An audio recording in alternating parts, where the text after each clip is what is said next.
ചിന്താപ്രഭാതം. നമ്മുടെ വാക്കും പ്രവൃത്തിയും മനസാക്ഷിയോട് നീതി പുലർത്തുന്നതാണോ എന്ന് നമ്മൾ നിരന്തരം പരിശോധിക്കണം.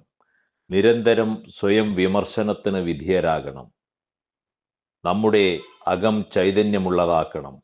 പുറത്തറിയരുതാത്ത കാര്യങ്ങൾ ഒളിപ്പിച്ചു വെച്ച് വീർപ്പുമുട്ടുന്നതിനേക്കാൾ ശുഭകരം പുറത്തുള്ളവർക്ക് കൂടി കണ്ട് ഇഷ്ടപ്പെട്ട് പിന്തുടരാൻ പറ്റുന്ന വിധം ഉള്ള് ശുദ്ധീകരിച്ച് മുന്നോട്ടു പോകാനുള്ള പരിശ്രമമാണ് നമുക്കാവശ്യം. വർണ്ണപ്പകിട്ടുകൊണ്ടും വാസന കൊണ്ടും മോടി പിടിപ്പിച്ചതാണ് പലരുടെയും പുറമേനി. അവയെ ആരാധിക്കുന്നവരും അനുകരിക്കാൻ ആഗ്രഹിക്കുന്നവരുമുണ്ടാകും. പക്ഷേ അതാണ് ശരിയെന്ന് കരുതി സ്വന്തം ശീലങ്ങളെയും സ്വാഭാവികതയെയും തിരുത്തി എഴുതരുത്. അകത്ത് ഏൽപ്പിക്കപ്പെടുന്ന മുറിവുകളിലൂടെയാണ് എല്ലാ നാശവും സംഭവിക്കുന്നത്. അകം തിരുത്താതെ പുറം തേച്ചുമിനുക്കിയിട്ട് ഒരു കാര്യവുമില്ല. ഹൃദയശുദ്ധിയുള്ളവരായിരിക്കാൻ നമുക്ക് കഴിയട്ടെ. ഒത്തിരി ഇഷ്ടത്തോടെ സ്നേഹത്തോടെ ശുഭദിനാശംസകൾ നേർന്നുകൊണ്ട് രാജീവ്.